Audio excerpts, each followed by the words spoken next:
চরম ঝুঁকিতে চাঁদপুরের মেঘনা ধনাগোদা বন্যা নিয়ন্ত্রণ বাঁধ।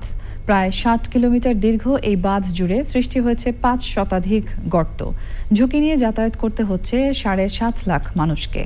সংশ্লিষ্ট কর্তৃপক্ষ বৃষ্টিতে সৃষ্ট গর্ত সংস্কারের দাবি করলেও স্থানীয়রা বলছেন, টেকসই ব্যবস্থা না নিলে বাঁধ ভেঙে নেমে আসবে ভয়াবহ দুর্যোগ। মোর্শেদ আলমের তথ্য, ভিডিওচিত্রে আফরোজা হাসির রিপোর্ট।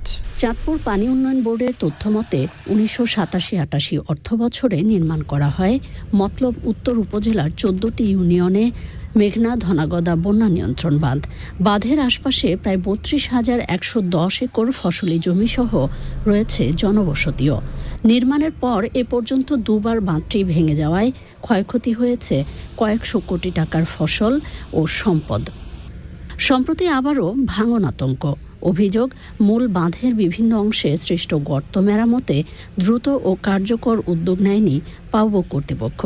এতে আরও জটিল হয়েছে পরিস্থিতি। গাড়ি করে আসা যাওয়ার মধ্যে দেখা গেছে গাড়ি সহ গাতার মধ্যে অন্ধকারে পড়ে যায়। কাজ করে গেছে, কাজের ভিতরে মনে করেন ১.৫ ইঞ্চি করে কথা ১ ইঞ্চি করে দিয়ে গেছে।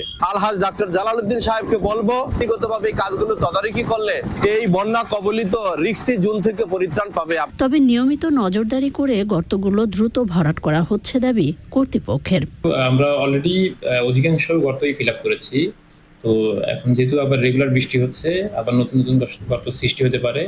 তো এগুলো সৃষ্টি হলে আমরা অবশ্যই এগুলো মেরামত করে দেব। স্থানীয়রা বলছেন, মেঘনা ধনাগদা বন্যা নিয়ন্ত্রণ বাঁধ শুধু একটি সড়ক নয়, এটি লাখো মানুষের নিরাপত্তা। তাই জরুরি ভিত্তিতে বাঁধ সংস্কারে কার্যকর পদক্ষেপের দাবি তাদের। আফরোজা হাসি, প্রকৃতি ও জীবন ডেস্ক, চ্যানেল আই।